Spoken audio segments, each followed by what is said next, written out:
Ողջույն հայրենաթարց ընկերներ, ծանոթ, անծանոթ։ Հայաբաղբանումը սպիրկի մեջ մեր փորձառույթն էր, որովհետև մենք շատ լավ գիտենք, ինչ կնշանակե հայրենազրկումը։ Մենք շատ լավ գիտենք, ինչ է հայաբաղբանումը։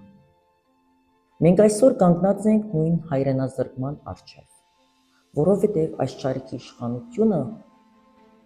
շարունակաբար կկատարե թշնամու ղեկավարի բոլոր ցանկությունները։ Երբ ցանկացավ Արցախի 7 տարածքները, ստացավ։ Ցանկացավ Արցախը, ստացավ։ Սյունիքի ճանապարհը, ստացավ։ Դավուշի 4 գյուղերը, ստացավ։ Եվ այսօր Ադրբեջանը պահանջները մեծացրած է։ Դրած է մեր առաջ նոր պահանջներ։ Արևմտյան Ադրբեջանը, որը Հայաստանն է, 300,000 ադրբեջանցի պիտի բնակվեցվեն Հայաստանի մեջ,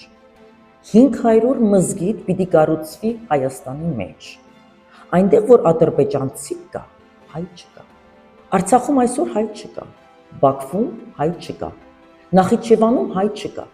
նույնը պիտի կատարվի Հայաստանի մեջ, 300,000 երբ ադրբեջանցի կբնակվեցին Հայաստանի մեջ, այլևս հայ չի մնար։ Գոչս բոլորիդ,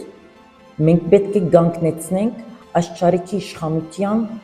աշխատանքները։ Գոչ ամեն մեկ հայրենաթարցին,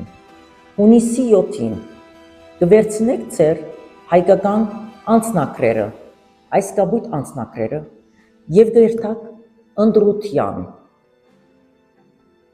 կատարեք ձեր քաղաքացու պարտքը, եթե չգիտեք, որտեղ է ձեր ընտրատեղամասը, ես ներքևում տեսահոլովակով,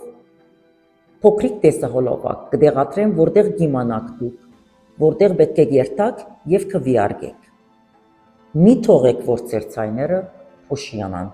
անպայման գացեք ընտրության, կատարեք ձեր քաղաքացիական պարտքը։ Ընտրեք ուժեղ Հայաստանին, որի համարն է 3։ Ինչու ուժեղ Հայաստան։ Որովհետև ուժեղ Հայաստանի ղեկավար Սամվել Կարապետյանը իր ուղերձում ասավ, որ իշխանությունը ստանձնած հաջորդ օրը պիտի ընդունին նոր օրենք, Սաֆարովի կանխարգելման օրենքը, որտև կսե ցանկացած ադրբեջանցի թուրք իրավունք չունեն Հայաստանեն ոչ հող քնել, ոչ դուն քնել, ոչ էլ նվեր ստանալ։ Ունեմ ևս խնդրանք բոլորիդ։ Այս տեսահոլովակը տեղադրեք ձեր էջերում, դարածեք ձեր բոլոր ընկերներում, որ բոլորը իմանան։ Հայաբաղբանման գործընթացը սկսած է։ Բինտ եղեք։